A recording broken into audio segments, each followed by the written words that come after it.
Hola, hola, bienvenidos a Big Left, centinela de los últimos tiempos. Este tema es un tema que no me agrada, no es mi fuerte. El fuerte mío es, lo que a mí me gusta es el tema espiritual. Pero se impone hablar de esto porque mi canal tiene también una faceta política y voy a darle el gusto a los que me siguen en este tema. Primero, todo lo que es el detalle de la actualidad, el análisis, yo me remito a Alexis López Tapia. Solamente en esto, en otras cosas no. Yo sigo a Alexis López Tapia cuando hace análisis político y me encanta. Así que él hizo un análisis basándose en otro análisis que hizo la Universidad del Desarrollo, que también se basó en eso, el Mochati. Tiene también habla basándose en esos estudios que se hizo al día siguiente, o sea, fue muy rápido lo que hizo la Universidad del Desarrollo, todo el tema estadístico de poner esta especie de tortas estadísticas donde se ponen las tajadas de cada una de las coaliciones, etc. Entonces eso está en el detalle al día siguiente, el lunes en la noche, en el canal de Alexis López Tapia. Él es mi mentor en estos temas, porque él me supera y yo feliz que él me enseñe. Así como también tengo otro mentor, otro maestro en el tema de la filosofía política, de la parte profunda, que es nada más y nada menos que mi hijo, Juan Sebastián Izquierdo Almarza, que tiene un canal que se llama Seba Left, así como Big Left, Seba Left. Y él tiene 8 libros. Son pequeños. Algunos preguntarán, bueno, ¿cómo escribe tanto? Sí, son libros cortos, breves, concisos, profundísimos y con peritas y manzanas, donde él hace un análisis de la modernidad y de las alternativas a la modernidad, e incluso hace políticas a seguir, acciones a tomar, etc. Él tiene estos libros y están en su canal, en la descripción, tiene él ahí, y tiene también un mail que es preventasebaleft@gmail.com. Ahí también están mis 2 libros, Barco Stop y Conversión y Apostasía, están en ese listado. Entonces, entrando en materia, me voy a lo que dijo Alexis López Tapia, resumiéndolo. La derecha en la última elección en 2016, donde hubo muy poca participación, no había este voto obligatorio y no había sucedido el estallido social y los 2 intentos de cambiar la Constitución, ni el gobierno de Boric. Entonces, en el 2016 la derecha obtuvo 1/3 del electorado en lo que es concejales, y ahora tiene más de la mitad, es decir, creo que un 51%, y la izquierda está con un 48%. Y eso es perder los territorios. Lo que llama la izquierda los territorios son el poder local, en la base. Por eso que le dicen territorios, pero es un poder en la base. Y ahí el Partido Republicano pasó de 8 a 200 y tantos. Un éxito. Sin embargo, el Partido Republicano perdió. ¿Por qué? Porque en la votación de consejeros constitucionales para el segundo intento de cambiar la Constitución, ellos tuvieron la impresionante cifra de 3,5 millones de votantes. 3,5 millones de votantes a un partido nuevo que era el Partido Republicano. Pero como Kast se traicionó a sí mismo, se engolosinó con este triunfo y demostró su ser, que es un ser que está solamente pensando en ser presidente y en lucirse en su ego infinito. Entonces él traicionó a sus votantes, que ellos lo que querían era sabotear ese proyecto constitucional, el segundo intento. La gente lo que estaba diciendo, no queremos más intentos de cambiar la Constitución. Era la gente que estaba en la contrarrevolución. Y sin embargo, Kast, en esa voltereta estúpida, porque no hay peor consejero que la soberbia. La soberbia, el éxito para algunas personas, cuando tienen poder, cuando tienen éxito, la soberbia les nubla la razón, y él lo que llamó fue a apoyar este nuevo proyecto que había sido redactado con un consenso con la izquierda y con Chile Vamos, es decir, en un proyecto que era mucho más de izquierda que la misma constitución reformada, la constitución de Lagos, que es la que nos rige. Entonces ahí perdió 2 millones de votos, porque ahora el republicano sacó 1,5 millones. La gente lo castigó. Yo no lo castigué porque, a pesar de que lo desprecio a Kast, pero quise apoyar a las bases y dije, bueno, el único partido que está más a la derecha es esto. Pero aquí, por ejemplo, la gente de campo, esa gente que está montada arriba del tractor todo el día, no ven la diferencia. Y conversando con ellos en la Junta de Vecinos, la Junta de Vecinos está comandada siempre por la izquierda en todos los lugares donde he estado en el campo. Tengo 18 años viviendo en lugares rurales, en lugares del sur.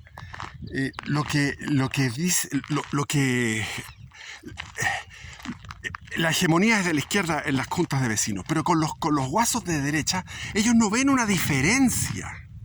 No ven una diferencia entre republicanos, la UDI, incluso hasta Evópoli. Ven Evópoli, republicanos, Renovación Nacional, la UDI, todo es lo mismo.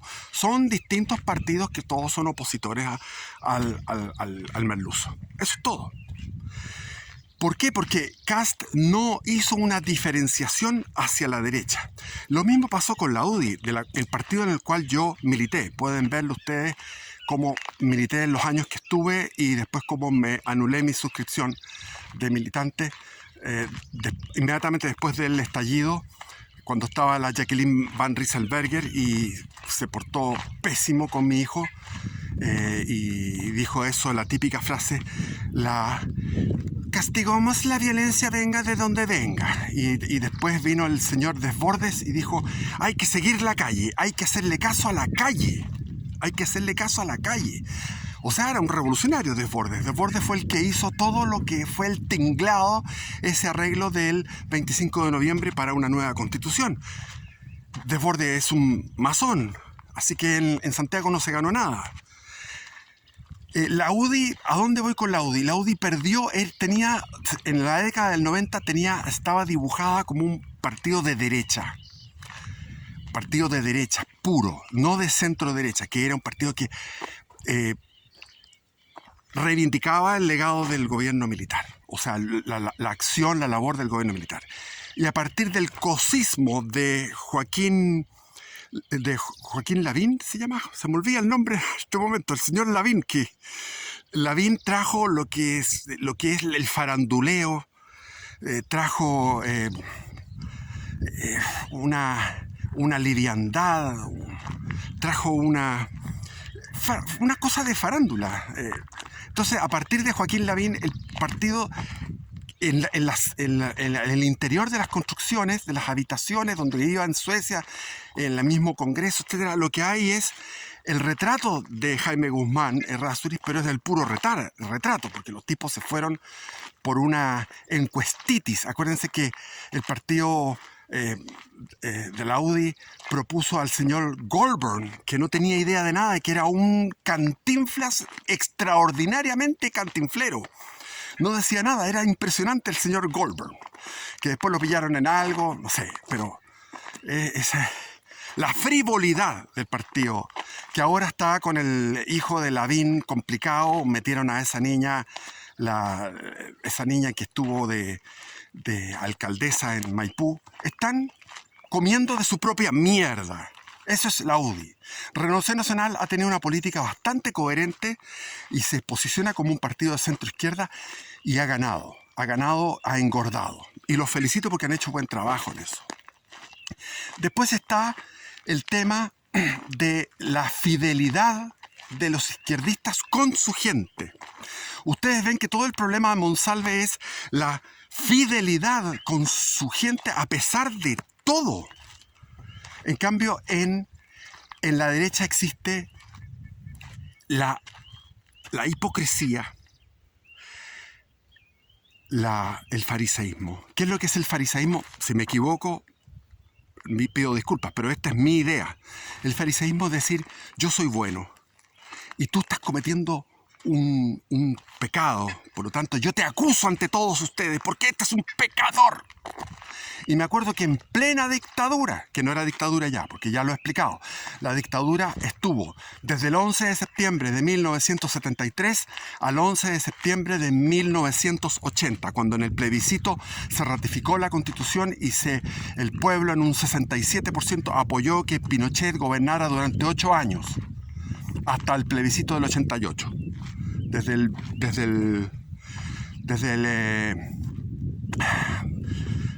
11 de marzo del 81. Y ahí comienza la presidencia constitucional de Augusto Pinochet Ugarte. Desde el 11 de septiembre del año 81, perdón, desde el 11 de marzo del año 81 al 11 de marzo de 1990. Ya. Y en plena... estando gobernando Pinochet, me acuerdo la bolsa de gatos que era el señor Jarpa con el ¿cómo se llama este? Tengo un problema con los nombres, que se me quedan tanto nombre, pero bueno, en todo caso era una bolsa de gatos la derecha. ¿Y qué pasó? Por ejemplo, el tema de la Cubillos es una venganza personal de la señora esta Peñalosa, que es la alcaldesa, que ella quería quizás reelegirse y decidieron los partidos tirar a la Cubillos, y ahí hay una venganza. Filtran el tema del millonario sueldo, que era más bien es un apoyo político más que millonario sueldo. Y viene esa traición. Y la gente dice, no, esto es indignante. No puede ser que gane 11 millones líquido la señora Cubillos. Y la rechazan. Eso es fariseísmo. Y después en la comuna de Vitacura, los cuicos fariseos, hoy nosotros vamos a apoyar a esta muchacha porque esta muchacha estuvo vigilando permanentemente al señor Torrealba en sus irregularidades. En la izquierda, nada de eso. Apoyo hasta el último. El problema que tiene el gobierno es de su lealtad con sus votantes, con su gente, con el huevón del Monsalve hasta el último. Imagínense todo lo que hicieron por el Monsalve. Se mancharon. Como decía el poeta comunista, maldigo la poesía de quien no toma partido hasta mancharse. Y ahí está el tema de Viña del Mar y Valparaíso, que da para llorar a gritos. Viña del Mar estuvo con la Reginato. De nuevo, la frivolidad de la UDI, la Reginato, eterna Reginato, dejó un muy mal recuerdo, a pesar de que era buena alcaldesa, pero dejó un mal recuerdo. Y la campaña de esta hueona del Frente Amplio era, con el señor Poduje volveremos a la era Reginato. Y Poduje era un excelente candidato y se perdió. Mal, muy mal, por la quinta región. Algunos hablan de fraude. Es posible que la izquierda, a través del CERVEL, que domina el CERVEL, pueda hacer un fraude puntual. Es posible. Porque tuvo 3 horas parado el tema del CERVEL y iba ganando Poduje y después ganó la Reginato. O sea, perdón, esta otra que también tiene apellido italiano, del Frente Amplio. Y Valparaíso. Valparaíso es el ejemplo de la lealtad, de la fidelidad de los militantes por su proyecto. Les voy a contar que yo tenía un amigo que después nos sacamos los ojos. Él me odia, me aborrece. Si él pudiera, me corta la cabeza, porque era un amigo de izquierda dura. Y él se fue a vivir a Valparaíso. Vivía en un lugar espléndido, precioso, con una vista al puerto, a los cerros, en el mismo Cerro Alegre, que es lo más lindo. Y de ahí veíamos el otro cerro, creo que es el Cordillera, se me olvidan los nombres. Bueno, pero ¿qué es lo que hice con él? Me tomé unas vacaciones y fui con mis hijos más pequeños y salíamos en la noche, dejábamos ahí durmiendo a los chicos y salíamos a recorrer los cerros. Pero recorrer los cerros era recorrer las amistades que él tenía. Todos en unos lugares especiales, artísticos, decorados no con mucha plata, sino que con mucho gusto. Recorrer los cerros de Valparaíso era recorrer una red de amistades, toda gente muy entretenida. Gente de izquierda, ultra izquierda, que son artísticos y que vivían ahí en estos cerros. Y yo me di cuenta que era una fraternidad de hermanos, pero una fraternidad muy potente la fraternidad que había en Valparaíso en aquellos tiempos que le estoy hablando. Esto tiene que haber sido después del 2010 debe haber sido 2010-2011, por ahí, porque me acuerdo la edad que tenían mis hijos, que eran pequeños. Entonces esa fidelidad, esa lealtad que falta en la derecha al tiro, no, tú cometiste una irregularidad. Claro, evidentemente uno no puede estar amparando irregularidades, pero resulta que ¿por qué tenía que filtrarse lo del eso es una pelea chica de egos? Lo de Cubillos no tenía que haber sucedido, no tenía que haberse filtrado eso. Lo filtraron a propósito, al interior de nuestro sector, que no es mi sector, porque no hay nada. No hay nada que me represente ahí, en realidad.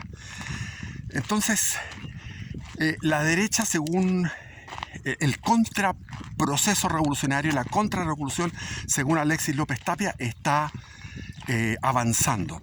Para mi gusto avanza lentamente, porque debería haber arrasado la derecha. Debería haber un tsunami de derecha con todo lo que se ha visto, sobre todo de lo que fue el caso Fundaciones y el gobierno mismo, que ha sido horrible este gobierno. Entonces, ¿cómo Boric y su gente son unidos y gobiernan para su grupo? Llaman a su grupo, a su ser, a su gente, a sus adherentes, que son un 30% firme. Y ese 30% continúa y va a continuar. Y puede crecer en algún momento. ¿Por qué? Por el mal manejo que pueda tener el próximo gobierno de centro derecha, que de todas maneras va a tener mal manejo, porque son tontos.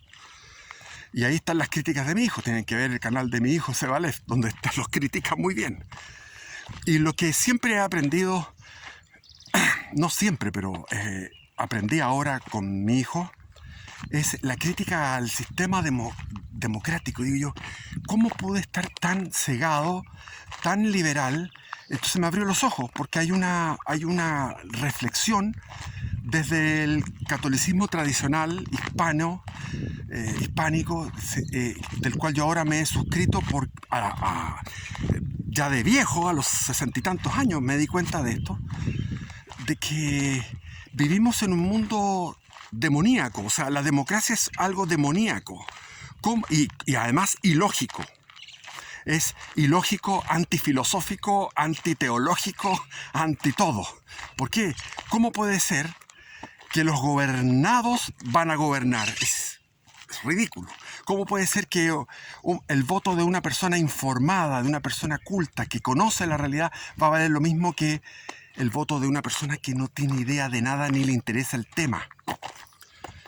Por lo menos la democracia se podría mejorar con un sufragio censitario, pero eso no se puede hacer porque sería volver atrás. Es decir, volver atrás.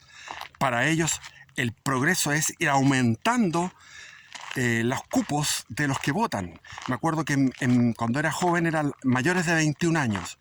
Después, antes del gobierno de Allende, fue mayores de 18 años. Analfabetos se prohibían, después se permitieron los analfabetos. Ahora se van a permitir los inmigrantes, los indocumentados incluso. Todos a votar. La masa. ¿Desde cuándo que la soberanía popular dice la verdad, o la soberanía popular busca el bien, la belleza, la verdad? ¿De cuándo que la soberanía popular es expresión de algo bueno. Claro, a veces, sí, a veces, por pura coincidencia. Es como la astrología. Tú puedes leer tu horóscopo y tienes una coincidencia. O como el reloj. El reloj marca la hora 2 veces al día. Marca bien. Un reloj parado, un reloj antiguo que esté marcando una hora, marca 2 veces la hora al día bien. Por ejemplo, si marca a las 12 de la noche y a las 12 del día, esos relojes antiguos marcan 2 veces la hora. Y eso pasa con la democracia. De repente, la soberanía popular le achunta. De repente. Pero la soberanía popular es un absurdo. Porque, ¿quién dijo que la mayoría tenía la razón? ¿Quién? ¿De dónde sacaron eso? Ahí está la teoría huevona del huevón de Rousseau, de Jean-Jacques Rousseau, que era un tipo que no trabajó nunca, que se dedicó a tener lecturas desordenadas, que era un vagabundo que caminaba por la naturaleza y él idealizaba la naturaleza. Él fue como el prólogo del romanticismo. Entonces Rousseau, Jean-Jacques Rousseau, fantaseaba su teoría y vino un concurso literario y él iba en ese momento a ver las bases del concurso literario por el Parque d'Anson antiguo de esa época en París. Era un día de sol, de calor, y le vino su iluminación y a él dijo: el hombre nace bueno y la sociedad lo esclaviza, lo encadena y lo pervierte. Es una tesis totalmente equivocada. El hombre nace malo. Cosa de ver en el colegio. No sé si ustedes han tenido, pero yo en el colegio uno sufre bullying. ¿Por qué sufre el famoso bullying en el colegio? Porque no somos buenos. Siempre en los colegios había un matón o una mujer intrigante, una niña intrigante, había celos, envidia. Eso era lo que había entre los niños, además de la inocencia, el candor y o sea, es algo que no es blanco ni negro, es matizado, pero hay una naturaleza caída. Entonces, y después decía, tenemos que llegar a un contrato social, el contrato social. Y ahí está todo ese texto que influyó tanto en la Revolución Francesa, el contrato social. ¿Qué es esto de la soberanía? Cuando la soberanía popular, en tiempos del Imperio Español, se expresaba en los cabildos de cada ciudad. Ahí se resolvían los problemas concretos de la gente. Y Santiago tenía 60.000 habitantes en esa época, para 1810. 60.000 habitantes. Y estos 60.000 habitantes se convocaron para el 18 de septiembre del año 1810 solo a 400. Es decir, no era una cosa popular, eran ciertas personas calificadas. Había en el fondo una convocación censitaria. Solamente iban las personas de cierta cultura, de cierto nivel, de cierto abolengo. Así que cuando Gabriel Salazar dice que era el pueblo que se expresaba en los cabildos, no era el pueblo, eran las personas más calificadas que iban y se congregaban en el cabildo de Concepción, en el cabildo de La Serena, en el cabildo de Copiapó, en el cabildo de Valdivia, en el cabildo de Castro, de Osorno, de Chillán, de Talca. ¿Qué había en esos cabildos? Se solucionaban los problemas concretos. Y el rey estaba gobernando a larga distancia, teledirigido, de lejos, al otro lado del océano Atlántico. En Madrid estaba el rey, lejos. Y nombraba a un gobernador que era el poder ejecutivo y que mantenía un orden. No había delincuencia. La delincuencia se multiplicó con el gobierno de los Carrera. Se multiplicó en la Patria Vieja. Imagínate, con 60.000 habitantes hubo 600 asesinatos en ese periodo. O sea, un montón de asesinatos. ¿Por qué? Porque se perdió la autoridad que mantenía la calma, la tranquilidad. Por lo tanto, en la época pésimamente llamada colonia, que no éramos colonia, sino que nosotros éramos España, en esa época de 250 años, había una tranquilidad y había una prosperidad increciendo. Había una prosperidad inmensa. Eso gracias a ese sistema donde estaban las corporaciones, los gremios representados en una cámara de corporaciones y estaba el cabildo. Se resolvía a través de representación orgánica y selectiva de la ciudadanía, que no existían los ciudadanos porque no existía ese concepto de ciudadanía. Y a partir de 1810 viene la cagada. Ahí se produjo el problema. ¿Cuándo se jodió Chile? Se jodió en 1810. ¿Cuándo se jodió a Hispanoamérica? En 1810 se jodió. A partir de ahí vino la noche oscura hasta el día de hoy. Y todos, ¡ay, qué linda la democracia! La democracia, eso es idolatría. Admirar, respetar a la democracia es idolatría. Porque es una especie de Dios abstracto que crearon los enemigos de Cristo.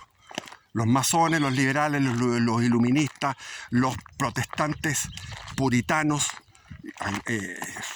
anglicanos, todos los que son enemigos de Cristo.